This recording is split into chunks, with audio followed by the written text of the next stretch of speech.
Hello বন্ধুরা, আমি আপনাদেরকে স্বাগত জানাই আমার ইউটিউব চ্যানেলে। আজকে আমরা যে বিষয়টি নিয়ে কথা বলবো সেটি হচ্ছে আমরা 2024 সালে কিভাবে আমাদের ফার্মাসি রেজিস্ট্রেশনের জন্য অ্যাপ্লাই করব। ইতিমধ্যেই ম্যাকআউটের এক্সাম শেষ হয়ে গিয়েছে। অনেকেই রয়েছে যারা নিজের ফার্মাসি রেজিস্ট্রেশনের জন্য অ্যাপ্লাই করবে। তাহলে আসুন দেখে নেওয়া যাক যে কিভাবে আমরা এই বছর অ্যাপ্লাই করব।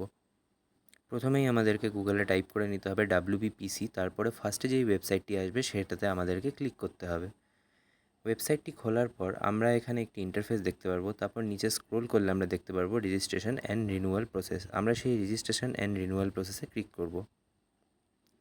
ক্লিক করার পর এরকম একটি ইন্টারফেস খুলে যাবে। সেখানে আমরা উপরে মাঝ বরাবর দেখতে পারবো অনলাইন সার্ভিস। সেখানে new registration for category A ফার্মাসিস্টে আমরা ক্লিক করব। এখানে ক্লিক করার পর আমরা দেখতে পারবো এখানে ডি ফার্ম বি ফার্মদের জন্য কী কী ডকুমেন্টস প্রয়োজন হবে, সেই সকল ডকুমেন্টসগুলি আপনাদেরকে রেডি করে রাখতে হবে আপনার রেজিস্ট্রেশনের জন্য। তারপরে আমরা সোজা উপরের দিকে দেখব ইউজার লগইন। সেই ইউজার লগইনে আমরা ক্লিক করব।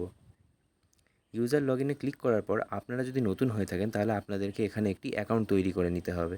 সেই অ্যাকাউন্ট তৈরি করার জন্য আমরা ক্লিক করব not a member yet sign up. Sign আপটিতে আমরা ক্লিক করব। বন্ধুরা, তারপর আমরা দেখতে পারবো এখানে ফর ডিগ্রি হোল্ডার্সের জন্য কী কী ডকুমেন্টের প্রয়োজন রয়েছে। তারপরে আমরা রাইট সাইডে দেখতে পারবো লেখা রয়েছে ওয়েস্ট বেঙ্গল ফার্মাসি কাউন্সিল। আমরা সেখান থেকে আমাদের স্টেটটিকে বেছে নেব। যেহেতু ওয়েস্ট বেঙ্গলে আমরা রয়েছি তাই ওয়েস্ট বেঙ্গল এটা র্যান্ডামলি সিলেক্টেড থাকে। তারপরে আপনাদেরকে আপনাদের পুরো নামটি লিখতে হবে এবং আপনি মেল না ফিমেল তা সিলেক্ট করতে হবে। তারপর date of birth, email ID, contact number, password দিয়ে আমরা নতুন একটি অ্যাকাউন্ট আগে ক্রিয়েট করে নেব। রিকোয়ার্ড ইনফরমেশানগুলো ফিল করার পর আই এগ্রিতে আমরা ক্লিক করে আমরা এখানে সাইন আপ করে নেব। বন্ধুরা, আমার এখানে আগের থেকেই অ্যাকাউন্ট বানানো ছিল বলে আমি নতুন করে অ্যাকাউন্ট বানাইনি। আমি সেটা দিয়ে ডাইরেক্ট লগ ইন করেছি। আপনাদের অ্যাকাউন্ট বানানো হয়ে গেলে জিমেলে আপনাদের সমস্ত ইনফরমেশান প্রোভাইড করে দেওয়া হবে। লগ ইন করার পরে এরকম একটি ইন্টারফেস খুলে আসবে। সেখানে আমাদেরকে বাঁ দিকে 3টে যে লাইন রয়েছে আমাদেরকে সেখানে যেতে হবে এবং সেখানে গিয়ে আমাদেরকে আগে 200 টাকার একটি ফিস পেমেন্ট করতে হবে। হ্যাঁ বন্ধুরা, এই ফিস পেমেন্টটা করা আবশ্যিক। এটা করলে আমাদের যে পেমেন্ট আইডিটা দেবে সেটার থ্রুতেই আমাদের পরের কাজটি সম্পূর্ণ হবে। আমরা এখানে পে ফিসে ক্লিক করব। তারপরে এরকম একটি সাইট খুলতে পারে, ঘাবড়ানোর কোনো বিষয় নেই। অ্যাডভান্সে ক্লিক করবেন। অ্যাডভান্সে ক্লিক করার পরে আমাদেরকে একটি লেখা দেখাবে প্রসিড টু অনলাইন। সেই প্রসিড টু অনলাইনে আমরা ক্লিক করব। তারপরে আমাদের এরকম একটি ইন্টারফেস খুলে যাবে। সেখান থেকে অটোমেটিক্যালি ওটা জেনারেট হয়ে যাবে আর আপনাদেরকে পেমেন্ট করে দিতে হবে। বিভিন্ন যেগুলো রয়েছে যেমন UPI, debit card, credit card, আপনাদের যেটা সুবিধা মনে হবে আপনারা সেটা দিয়ে 200 টাকাটি পেমেন্ট করে দেবেন। 200 টাকা দিয়ে ফিসটি পেমেন্ট করার পর আমাদেরকে চলে আসতে হবে নিউ রেজিস্ট্রেশনে। তারপর এখানে আমাদের পেমেন্ট আইডিটি চলে আসবে এবং আমাদের যা যা রিকোয়ার্ড ইনফরমেশান রয়েছে সেগুলিকে খুব সাবধানভাবে আমাদেরকে এখানে ফিল আপ করতে হবে।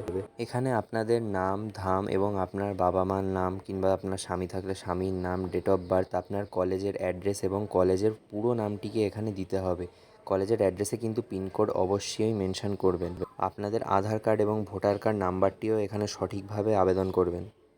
আপনারা যেই কোর্সটি নিয়ে পড়াশোনা করেছেন, বি ফার্ম কিংবা ডি ফার্ম বা ফার্ম ডি, সেই সম্পর্কিত বিষয়গুলি আপনাদেরকে এখানে ফিল করে দিতে হবে। এবার এখানে যে রিকোয়ার্ড ডকুমেন্টসগুলি রয়েছে, অর্থাৎ আপনাদের 8টি সেমিস্টারের মার্কশিট, যদি ডিপ্লোমা হয়ে থাকেন যতগুলি প্রোভাইড করবে সেই মার্কশিটগুলি, আপনাদের ক্যারেক্টার সার্টিফিকেট, আপনাদের পিসিআই অ্যাপ্রুভাল কলেজ এবং আপনারা যদি বাইরের স্টেট থেকে পড়ে আসেন এই স্টেটে অ্যাপ্লাই করছেন তাহলে আপনাদেরকে একটি এফিডেভিট বানাতে হবে। এছাড়াও আপনাদের প্রভিশনাল সার্টিফিকেট এবং আপনাদের যে কোনো একটি আইডি প্রুফ দেবেন। আমি এখানে আমার ভোটার কার্ডটিকে দিয়েছি।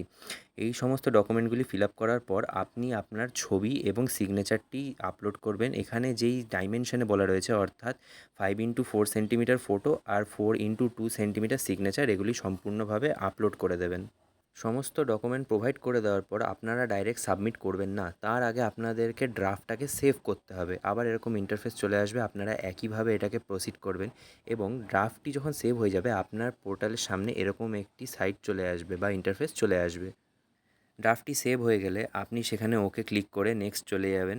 তারপরে এখানে যে সাবমিট রয়েছে, সাবমিট অপশানটিতে আপনি প্রসিড করবেন। সাবমিট করার পর আপনার সামনে একটি নতুন ইন্টারফেস খুলে আসবে যেখানে আপনার কাছে সমস্ত ধরনের আপনি যা যা ইনফরমেশান প্রোভাইড করেছেন সেই সমস্ত কিছু সেখানে চলে আসবে।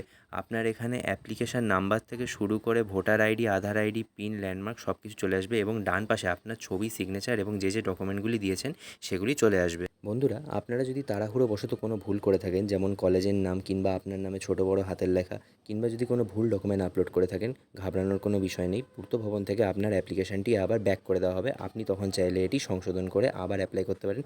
কিন্তু খেয়াল রাখবেন এটি যেন 3 বারের বেশি না হয়, তারপরে কিন্তু আপনারা আর অ্যাপ্লাই করতে পারবেন না। আরও একটি গুরুত্বপূর্ণ ইনফরমেশন, আপনারা যেই ডকুমেন্টগুলি প্রোভাইড করবেন সেগুলি কোনো গ্যাজেটেড অফিসারকে দিয়ে অ্যাটেস্টেড করিয়ে নেবেন, কারণ ভেরিফিকেশনের সময় এই ডকুমেন্টগুলি অ্যাটেস্টেড করে দেখাতে হয় এবং এগুলি তারা জমা নিয়ে নেয়। তো এই ছিল আজকের ভিডিও বন্ধুরা। আপনাদের যদি ভালো লেগে থাকে লাইক করবেন, এবং যদি আপনাদের কোনো কোয়েরিজ থেকে থাকেন অবশ্যই কমেন্টে জানাবেন, আমি যথাযথ চেষ্টা করব রিপ্লাই দেওয়ার। এবং যদি ভালো লেগে থাকে আপনাদের বন্ধুদের সাথে ভিডিওটি শেয়ার করবেন। আবার দেখা হবে, টাটা।